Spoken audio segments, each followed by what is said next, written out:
to Let Me Ask You a Question, Episode 3, with your hosts, Mike D. Quest. Jada. And today we are going to talk about atheism. Da, da, da, da. Da da da da. Um, but real quick, some quick announcements. Be sure to check out our new website. We're working on it as we speak. We'll give you more information on later episodes. I got something stuck in my throat. I don't know what that was about. You got jokes. And be on the lookout for our t-shirts. They're going to have our beautiful logo, which you guys always see every time we record on there. Plus some more extra stuff concerning your community. But we'll let that go. So how you guys feeling today? Your mother. How you guys feeling today? Great. Great. All right. Oh, just so you know, Miss Jada, all right, she's here with us today. We got to get a female in here every once in a while. Or would be sexist. Yeah, that too. Got to fill our quota in. Yes, you do. All right. Quest, what about you, man? What about me? How you feeling? Can never look this good. When you look this good, you always feel good. Mm. That's the way it is. Too bad we can't show your face on the camera because I'm pretty sure it would break. Ooh. It's fine.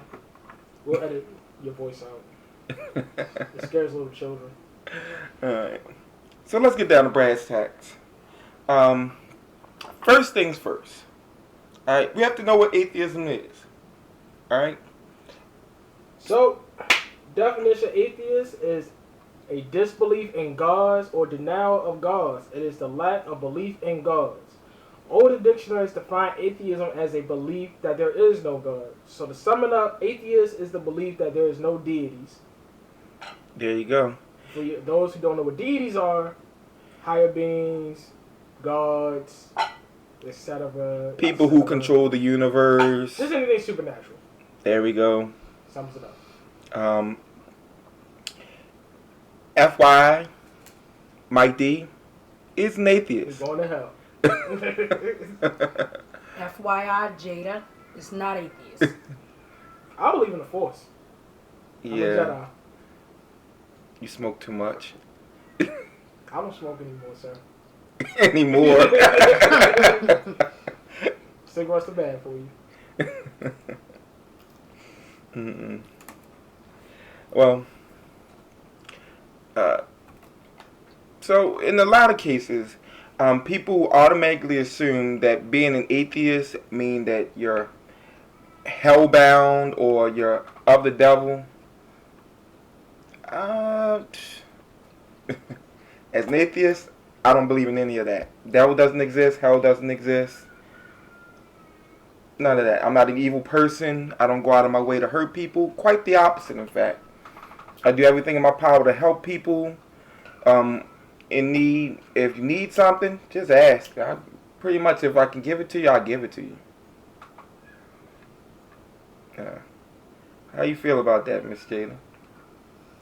I feel that when it comes to religion, spirituality, atheist, is to each his own. However, I feel that we have to believe in something besides ourselves. Some people will disagree. Some people will agree. With that being said, myself, I'm spiritual and I'm religious. At the same time. At the same time? Same damn time. Same daggone time. I mean, well, necessarily believing in something doesn't mean that you necessarily need to believe in a deity. Why not believe in humanity? We're capable of doing great good as well as great harm. You know? And humanity in and of itself is way bigger than the individual. True. You know? It's just been my experience that there that to me it needs to be hard proof there's a God or deity. Um, they need to be able to show that they interact with reality in some type of way. And because to me, a God that doesn't interact with reality just might as well be a God that doesn't exist because it has no place in reality. That's where the spirituality comes in. Okay. It's more of a internal Internal thing. thing. When you hear some people speak of, I talk to God and God talks to me, whether or not they're speaking of a person or spiritual, I believe that it comes within. It's a human instance. That's my beliefs on how there's interaction with someone who should show themselves, such as you said, or as a believer should have insight with reality of being present, correct? Okay. So for me, with my past experience being spiritually and religious, when it comes to having a personal relationship with God, it's more internal. Okay. When people say that he speaks to them, it's internal for me. All right. So, I guess my question would be here is, how do you determine that a God is speaking internally with you, and you're just not insane? It's another question. Fun fact. Yeah, jump in on here. There are actually reports that Bruce Lee was an atheist. Like John Little states that Lee was an atheist. When asked in 1972 what his religious affiliation was, he replied none whatsoever. Also in 1972, when asked if he believed in God, he responded, "To be perfectly frank, I really do not." So Bruce Lee was an atheist. Just something fun to think about. Now, piggybacking on the whole insanity thing about believing in something, I want you guys to check out George's Ray, who from the University of Maryland College Park wrote an article called Meta-Atheism. Now, to sum it up, Meta-Atheism is the idea that we trick ourselves in a sense of believing there is a God. Actually, I want to pull up a quote from him that says, despite popular belief, most Westerners exposed to modern day science don't believe in a God that we just think we do. We full know it's self-denial. Okay. It's a very strong self-denial. So I propose this question.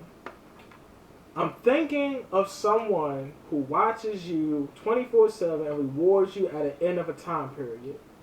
Who am I? Anybody? I don't know. It could sound like a lot of things to me. Anybody? Try your Who hand. am I? God. Santa Claus. So many people disagree, but let's take the name God and Santa Claus, strip them away, and just look at them for what they are. We tell our kids, if you don't be good through most of the year, when it gets snow outside, December 25th comes, Santa Claus will not give you a gift. If you're bad, he gives you a lump of coal. He gives you a lump of coal, depending on what version you're going with. Actually, if you really look at the Santa Claus lore, if you're really bad, Krampus. He sends the Krampus after you. Krampus kills. All right, and just so you can get an idea of the lore, the Krampus is actually supposedly a demon that that comes down and snatches your kid and either drags them to hell or places them in a bag and beat them with bloody chains or tosses you into a river. So a lot of people don't even get Santa Claus mixed up. Actually, that kind of pulls in a lot of, I guess you want to look at Old Testament Christianity too as well, because if you look at what God did to The world. the world when he flooded it. If you look at the instance when Moses was talking about let my people go, how God killed all the firstborn sons, you know, in my opinion, that was like, well, wait a minute, what about these innocent Egyptians who had no say in whether they can keep slaves or not? Some of them probably didn't want slaves. But many will argue the same thing when it came to translate the slave trade about how, well, it wasn't all Europeans part of the slave trade, but the fact that you had many who didn't do anything, who stood there like it happened, doesn't kind of excuse the fact.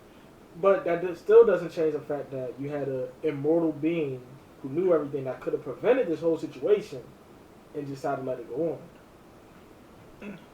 Now, another thing I like to point out, everybody knows what a hippie is, right? Yes. Describe a hippie. Describe what, of course, I was told that they wear tie-dye shirts, bell-bottom pants. How they act? Let me ask you, how do hippies, what would be like if you... They're free-spirited to me. Free-spirited? The typical look of a hippie would be long hair, Right. beard. Most of the time they're wearing sandals. And in most cases they're probably wearing a poncho. Okay. Can we all agree that hippies are, free-spirited, they love everybody? Can we all agree to that? Mm-hmm. They all believe in, choosing a better way to live life and be one with nature and all that, right? Right. So is it fair to say that Jesus was a hippie? Is it fair to say that? In a sense, for that time period, he was considered a hippie. Sounds like a hippie to me. Yeah. So he was a hippie. Okay. So if a hippie came up to you and said, hey, dude, just give up everything you own, man, and come with us and live life, would you do it? It depends. If a hippie did that. It depends. Depends on what? It depends on my living situation. The living situation. My living situation. Okay. You say give up everything. It depends on how much I have to give up. All your worldly possessions, dude. It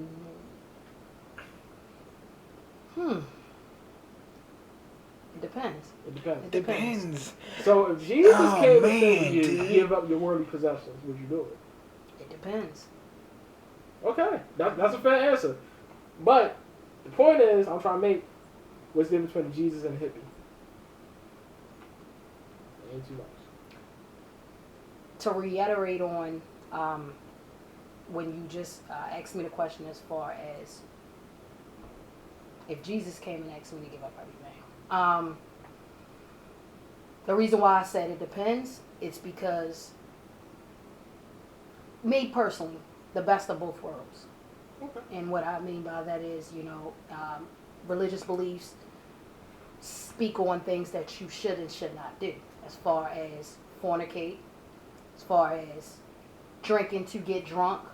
These are some of the things that me, not being a hypocrite, that I still experience. So for me to give up everything, It's a lot. it's a lot. It's fair to say that. I mean, it's been recorded in the Bible that a lot of things that we like to do as humans are sins. Even parties is written down as a sin. But a lot of it has to do with just your basic human needs and psychology. I mean, I was watching the Brain Games on the Discovery Channel, and they were discussing actually the 7 deadly sins. 7 deadly sins, for people who don't know, would be lust, gluttony, yep, envy, wrath, sloth, pride, Greed. and greed. Greed. So, Yep, you got all 7. also, just to point out for all those who are deeply into biblical study, 7 is the number of completion too. Exactly. Thank you. Fun fact. Okay. Fun fact.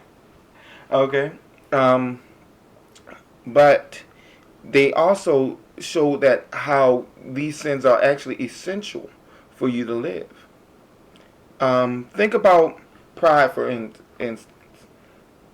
It's actually just the having high self-esteem, making sure that yourself is actually taken care of first. And people look at that. Well, if you're prideful, then that's a sin. Well, actually, no. Pride actually keeps you from allowing yourself to fall into suicide, to not being making sure that you're taking care of yourself. That's what pride does. And of course, you can always have access Or too much. of some things, and then it can lead to other things. True. Um, or the fact, look at lust. Hell, if somebody didn't lust for somebody around None here, of us will be born. none of Damn us. it. Right. True statement. You know? And sloth has to deal with you actually just taking it easy. A fair amount of taking it easy actually helps you to think better. So when people jump onto these things and say, "Oh wow, these are sadly deadly sins," really take a look at what's being said here. Not even that, we perpetuate them every day. I mean, even not just Chris, everybody, no matter what religious background you go from, you perpetuate it every day. Every time you look to make sure for females your hair, your nails are done, you smell good. The fact that you take a shower because you want to be clean, by some standards, is proper. It's very proper. Yeah. And some faith beliefs, I had to talk to a couple Muslims. Even some things like deodorant sometimes considered to be vanity, depending on what sect of Islam you belong to. It's considered vanity. And you know what? Envy, being one of the seven deadly sins, that generates competition. It generates growth. Yes. Because you look at someone and you say, "Dang, I want that." I want to be able to get that. That forces people into, let me go and do something to obtain what I see this other person has. Well, let's break that down a little bit. I agree with you, but when people say, "Oh, you shouldn't be envious of others," let's think of it this way. If you have food, Mm-hmm. let's say we're in a primitive stage. You have food, I don't have food. Mm-hmm. If I'm not envious of you, and I don't have that drive to go get that food, I will die. So the fact that you have food and I want food is going to drive me to figure out how I'm going to get food. Now we want to take it into modern day times. If you're living in poverty and you want to get out of poverty, but you don't see nobody else who made it out of poverty, that's where you at. But once you see somebody who made it out of poverty and you want that lifestyle, you work hard to get that lifestyle. Mm-hmm. So many of the things we perpetuate as sins are things that on a daily basis we adhere to constantly. I mean, even though I feel as though the Bible was just a way to control slaves anyway, that's just my personal opinion, just based on how it was written. Some things many people say it was taken out of context, but stoning somebody because of this and saying it word for word like that, to me, isn't taken out of context. Hey. But even with the seven deadly sins, look at Maslow's hierarchy of needs. It kind of in the ways goes completely against these basic principles that we know we need. You need physiologically, you need food, air, water. You need these things. You need a shelter. You want to feel belonged. You want to feel loved. You need self-esteem. You need to feel good about you. All of these things are what helps shape a person. So the fact that you have a set of rules, archaic rules at that completely go against everything we have learned up to today is absurd. That's kind of the way I see it. You know what? I mean, in and of itself, I don't have a problem with believers. But I do have a problem with believers who think that you can force the way you live upon me. Or that you want to set policy, in government, which I believe should be completely neutral, never taking anybody's side, in endorsing religion, which is part of the Constitution. And even though we don't see that, especially if you're looking at the Republican side, those are the issues that I bring in. Once you're trying to force me to believe in what you believe in. I'm always encouraged. Hey, Bring this to the table. Let's have a discussion about it. But once you're trying to make it mandatory that, hey, I need to believe in what you need to believe in, oh no, let's not do that. It's perfectly fine to discuss ideas, but your beliefs start and end with you. That's plagiarism. You just plagiarized me. But it's a good quote, ain't it? You like it, don't you? Shut up, Quest. But It go to me. When you come to speaking to someone who is religious, Mm-hmm. you have those who, such as myself, who are spiritually involved with being a believer, and also looking at the contradictions of religion. Mm-hmm. And what I mean by that is that you have sins that you shouldn't commit, like thou shalt not judge. However, growing up in my family, we were always told that it's a sin to be gay. You see what I'm saying? So now that it's well accepted here, basically you can be married. You have people who say we should not judge, but the same people who are saying we should not judge are those who are judging themselves. It's not, they want you to close your eyes to the fact that, oh, this isn't right. God made Adam and Eve, there should be man and woman. Well, see the thing about that is that most people don't even realize that homosexuality is not actually a choice. It's actually built into your genetics. Right. No one has to tell you, hey, you think that man over there is fine? Right? You just feel like that man over there is fine. Right. Quest, saying you feel like, hey, you think that girl over there is fine? hell yeah. Exactly. No one has to tell you that girl is fine, but it's built in. In fact, homosexuality doesn't just occur in humans. It actually occurs all across the animal kingdom. You have gay penguins, gay ostriches, gay lions. You got gay plants, man. Fun fact. Gay plants. Fun fact. Well, you have a hermaphrodite plant. But fun fact, marijuana is the only known plant species that can change its gender. Yes, it's possible. I'm gonna have to fact check. I'm gonna call fact check on that one. Call fact check on, but marijuana is one of the only plants. I'm gonna call fact check on that one. I'm gonna call fact check. So we'll come back probably next episode or something with the answer to that one. Write that one down. Fun fact. But homosexuality is actually built in.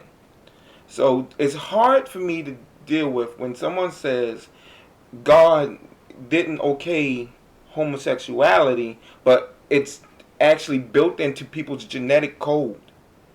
You and I both know that, but again, looking at it from the religious side, people who are gay, homosexuality, however we paraphrase it, they're looked at differently in the church place. True. That's true. Let's go with the whole church thing. So here's my thing. Here's my take. In this century now, we have many children born out of wedlock. For those of you who don't know what wedlock is when your parents are married. So Bastards. yeah, bastards. That's exactly what it is. Bastards. I'm a proud bastard. Yeah, I second motion. I'm a bastard too. Hey. We all were there. High five bastards. No, I am a high five in the bastards.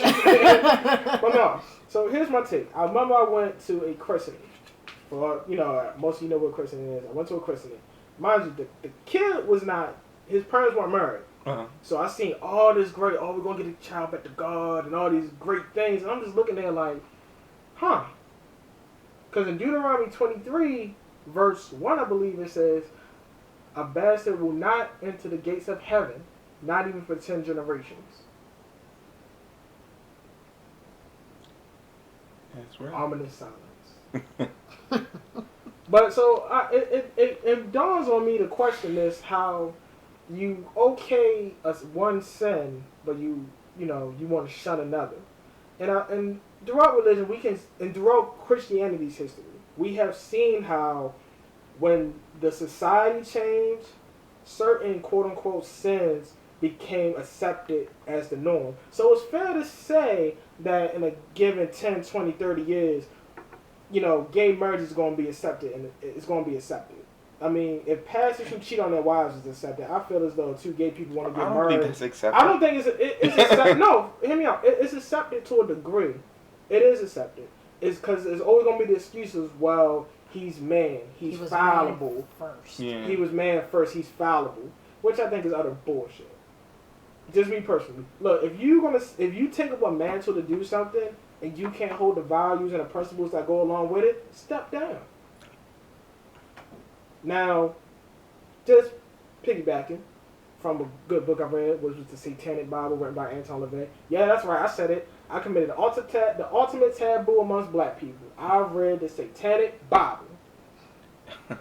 See, the thing about it is that most people don't understand that, like, Anton LaVey Satanism is actually atheism. It's just theatrical. Yeah, They theatrical. dress up with it. It's like Otakon for atheists. For some atheists, because I'm not a Satanist. I don't. No, I'm not saying you're Satan. But one day I would like to meet one, just to talk to him. Just talk to him. Yeah, that'd be an interesting conversation to gotta have. find one. I'm pretty sure you put If that we look on. long enough. Yeah, they'll show up. Let's see here.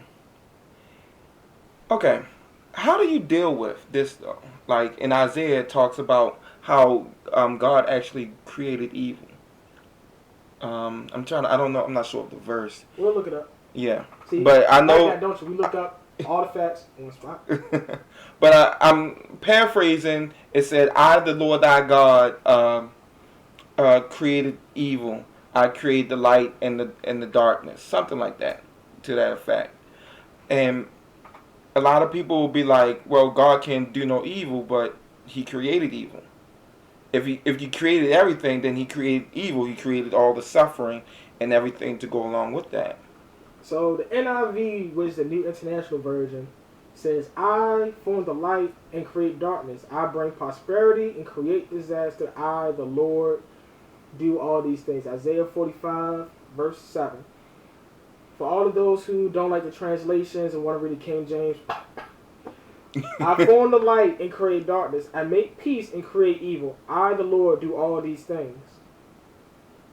Actually, I might have a conversation with somebody, and I asked them, "Is God unknown?" They said yes. And I asked them, "So God knows when a child is going to get raped?" And they said yes. I said, "So God, why didn't God stop it?" And they said, "Well, sometimes you have to go through hardships to learn something." And I sat there for a moment and I pondered this while stroking my beard. And I began to ask them, Confucius says, what lesson is there to be learned in this? Well, it's going to be for your good later on in your life, but you don't know it. Mind you, God being all-powerful, all-knowing in the Christian context, couldn't God just make that person great without them going through that? yeah. But they wouldn't have learned nothing. God could have just gave them the knowledge, couldn't He? Yeah. So, and then further inquiring, I finally stopped the question and asked him, "So you're telling me God lets children get raped?" And they looked at me and said, "Yes." So, it made me wonder, like, wow. And, this is somebody I'm close to, and I'm like, and I asked them, would you let God would you sacrifice me to God? As in with, who Abraham was doing with his son. They didn't say no. They didn't say yes, but they did not say no. They thought about it. That's enough for me to think, you're going to sacrifice me. For me, it's just enough for me to think. And that's hard. That is hard, to have somebody you're close to cannot say no, that they won't sacrifice you, but I had to ponder it.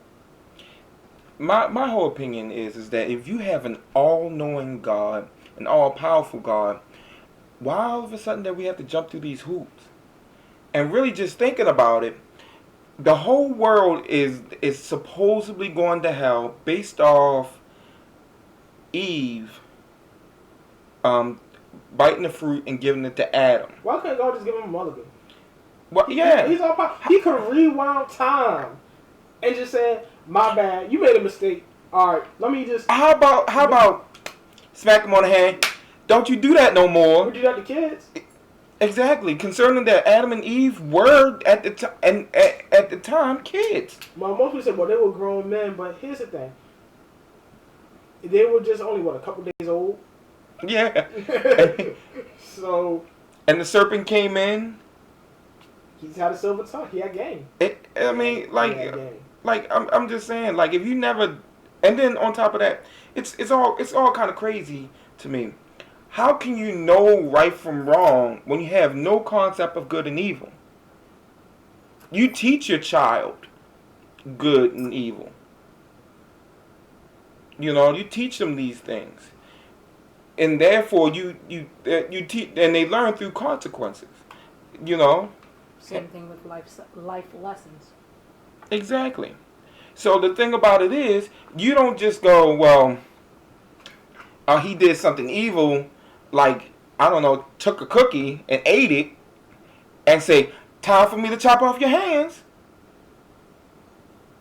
You know, and that's essentially what just happened here.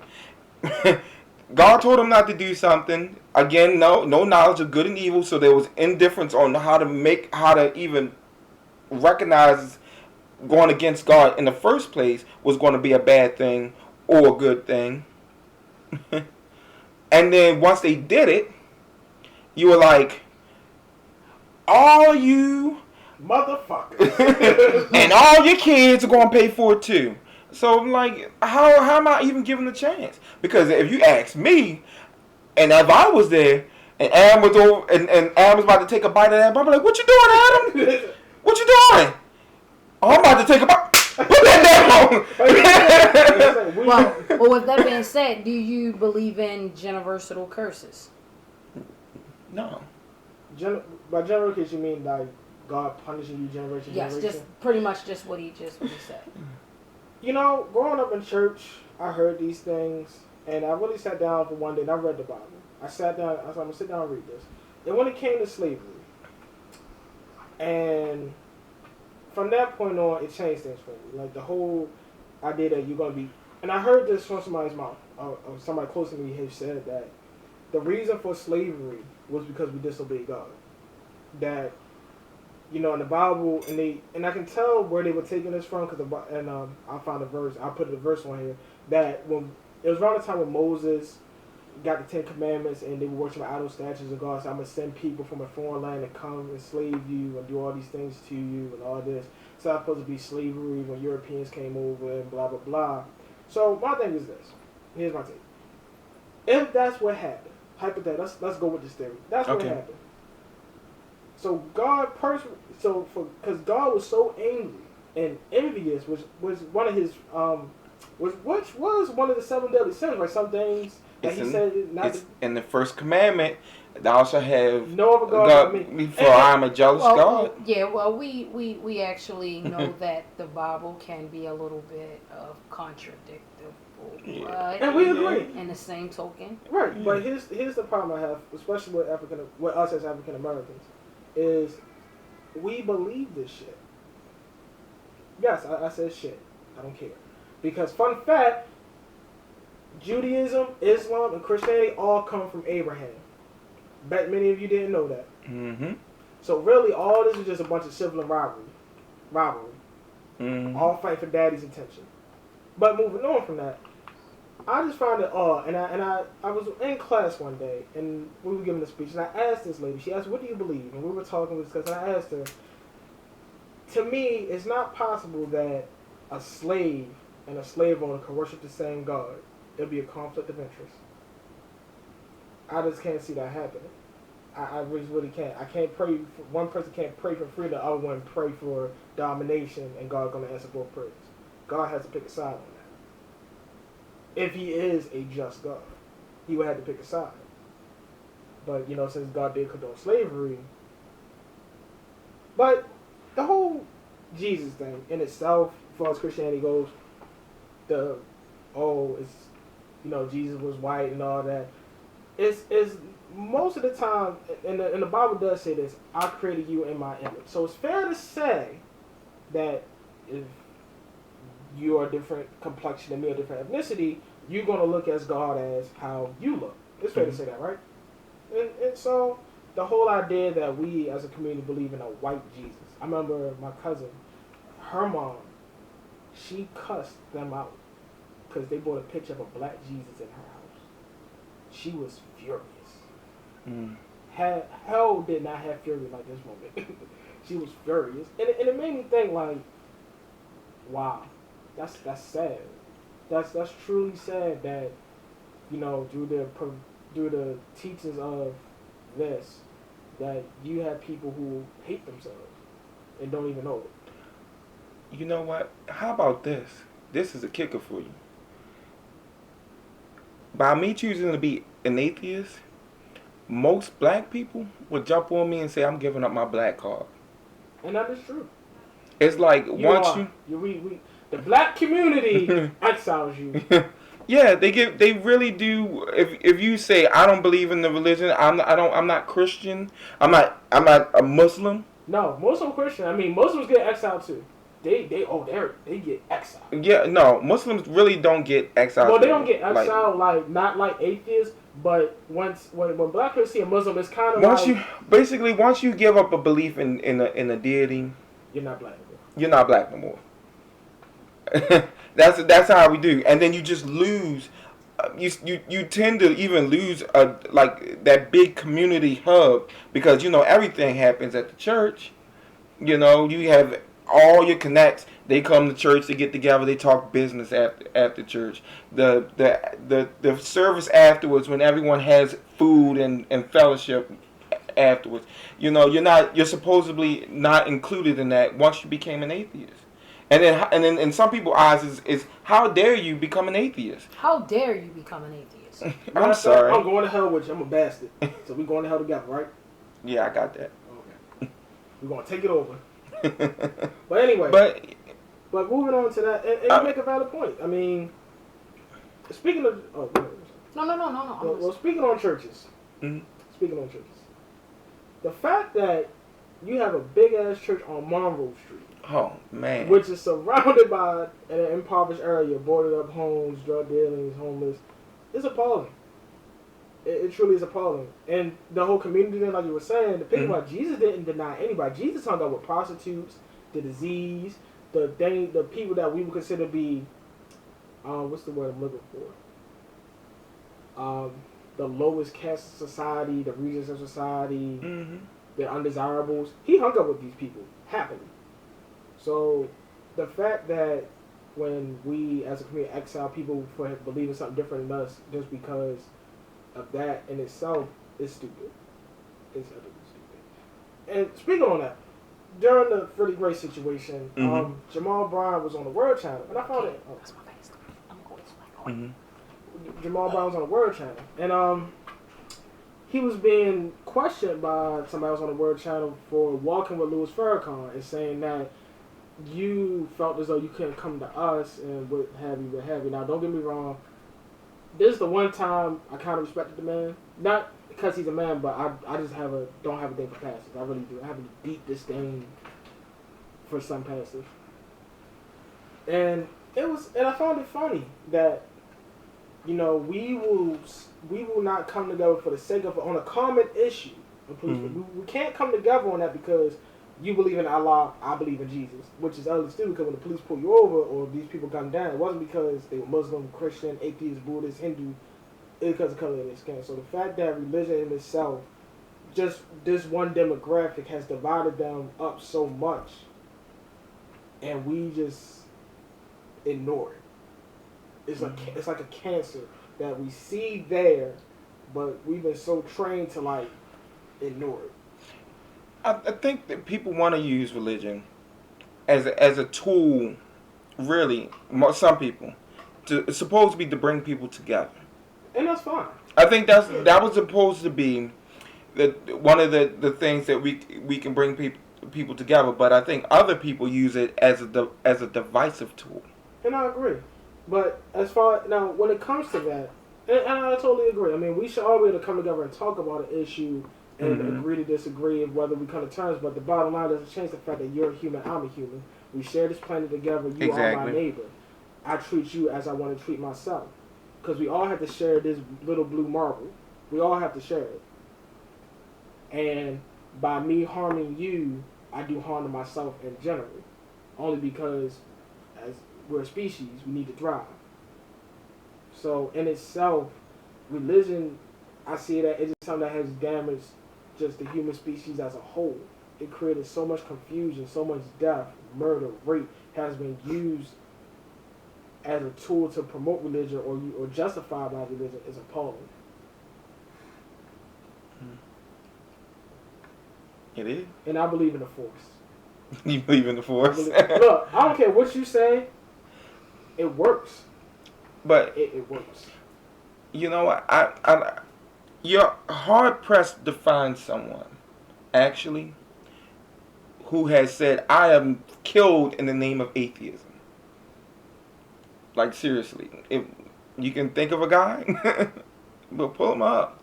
But most people I hear will say, "I killed you in the name of God." We got the whole Crusades, the Salem witch hunts, the transatlantic slave trade, yeah, the Arabic slave trade. Fun fact: the Arabic slave trade happened before the transatlantic slave trade. That's why a good portion of East Africa now is converted to Islam, including the Malaysian islands, Indonesia, many of those countries, was due to the Arabic push to take over.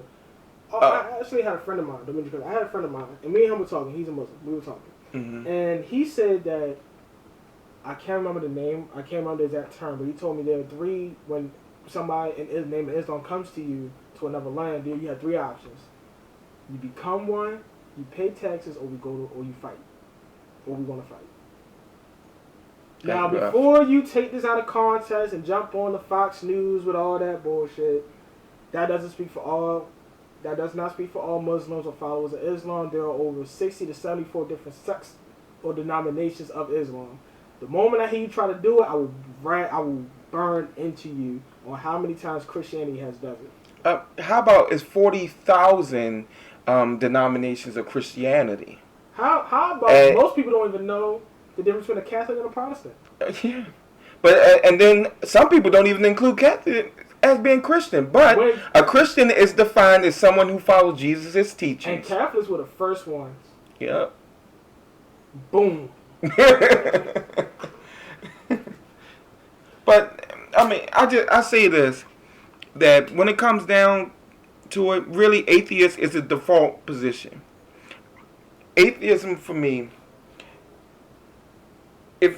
if you don't have the evidence of, and you can't show demonstrable evidence, which is evidence that can be tested and proven to be God, or God himself doesn't come and say, "What's up, Mike? How you feeling?" I'll be like, "All right, cool. Let's sit down and let's talk about the fact that you had these people killed." That's when your spirituality kicks in. Again, I asked one question. How do you know the difference between you being insane, and I kind of don't want to use insane. No, use it because No, insane. Insane is a legal term that. Oh, don't use that then. Don't use that just says that tries to justify you being fit for court, but how do you know that you're not being schizophrenic versus an internal voice, or how do you tell the difference between your own feeling and that feeling that the deity gives you? Fun fact, they actually did a study and showed that self-motivating yourself by saying affirmations in the mirror like "I am beautiful," "I'm smart," whatever, and praying has the same psychological effects. So basically what you're saying that, okay, because there is no proven fact that God exists, mm-hmm. That individual or individuals who believe in an internal spiritual voice or feeling or whatever may be insane. I asked, how do you tell the difference? How do I tell the difference, or you just saying broad? Just pretty much. It's broad and it can be personal. Okay. Okay. With that being said, okay.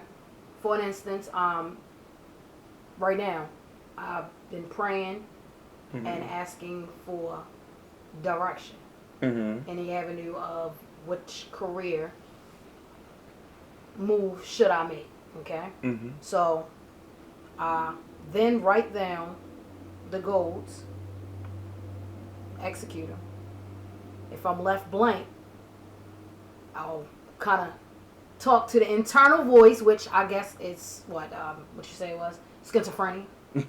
I'm not saying I'm not saying that. I'm not saying that. I'm asking how can you tell the difference between your own internal voice, which is I mean, it's hard to explain it to you, but it's more so until you're there. It's not even a voice; it's a feeling. It's an internal. I mean, like I said, until you actually go through it, it's hard to describe to a person who's not spiritually connected. You get what I'm saying? So you're saying, okay, you're a non-believer, so of course you're not going to believe in the higher of God or whomever pray for. I'm there now. It's really kind of hard to explain to you how I know that it's not my voice. It's an internal feeling. I just know it's out of body experience. Yeah. The same as when you get the Holy Ghost. It's kind of hard to explain to someone after you had it. This is what happened. Well, okay. I have to say that I wasn't always an atheist. Okay. Okay. I spent the now, if you're looking for a picture or somebody to come in front of you, again, it's in the image of what? It's supposed to be in the image of God, but you have to be able. But me being a Christian. Before I became an atheist. I mean, I came to my atheism basically studying the Bible and trying to become a better Christian. Okay, and looking like you say, and looking at myself internally, and then looking back at this Bible and said, does this match my reality? Right. My external reality. And coming to the conclusion that this doesn't match my external reality whatsoever. So it's a personal thing. It's all a personal thing, I guess. Most of the time, I guess okay. So the thing about it is that especially with me, I want my internal reality to match my outward reality as close as possible. Because when you don't have that match, you leave yourself open to be hurt, killed, in fact. We have like demonstrations of people's internal reality not matching the outward reality. Let's look at Jim Jones. All those people had faith that Jim Jones was the second coming of Jesus. But Jim Jones took a group of people down to Brazil and made them drink Kool-Aid, and those who didn't, he shot them. Go give me some Kool-Aid. You gonna drink this Kool-Aid too? So let me ask you this: I'm gonna ask you, Quest. Do you believe in prophecies? Do I believe in that? If somebody tells me this is gonna happen, it's gonna happen? Yes. How can I say this? When people say prophecies, they usually, correct me if I'm wrong, when people usually say, do you ask about prophecies and all that, it usually comes out the tone of this man who's ordained to tell about God into the future. No. Okay. The reason I say no is because if that's the case, everybody who has experienced a certain event in their life and can see somebody else going through that same issue and know what's going to lead would by definition be a prophet. I mean, to me, I don't see the difference between being a prophet and being intuitive. To me, they're one and the same. Like, I can say what this person's going to do. I can see Mike drink a glass of water and say, well, I had a prophecy that you're going to go to the bathroom. Or intuitively, I can say, all right, I know that when people drink water, they go to the bathroom. So he's going to go to the bathroom in a few minutes. But and then on the other side of the coin, think about it this way. I can say, hey, you're going to be this, and that, but I could be priming you. I could basically set your mindset into you being subliminal message. Yeah, this, and that. Which we have seen in today's society. I had one dude prophesy and say, I see football all over you. God is gonna make you a football player. Here I am, about to be 23. And there's also false prophecies. Right. So So the question would be how you discern which is which. And most people say, well, you need a spirit of discernment. You need this. And I think, in a sense, just going with that whole deal, well, not everybody's given a spirit of discernment. If that's the case, wouldn't God give everybody this quote-unquote spirit of discernment to understand where somebody is a real prophet and when they're not? Mm-hmm. Or you only going to give it to a select few? That makes me think, well, does God want some people to fail? Does God play favorites? What's going on here? But the schizophrenic thing, I want to touch on that. So let me ask you this. You're in the court. You're on the jury, right? Mm-hmm. A guy came in, he shot some people and said, God told me to do it. Just from you, what would be your first thought if that happened and you're on the jury? If he said God told him to do it, okay.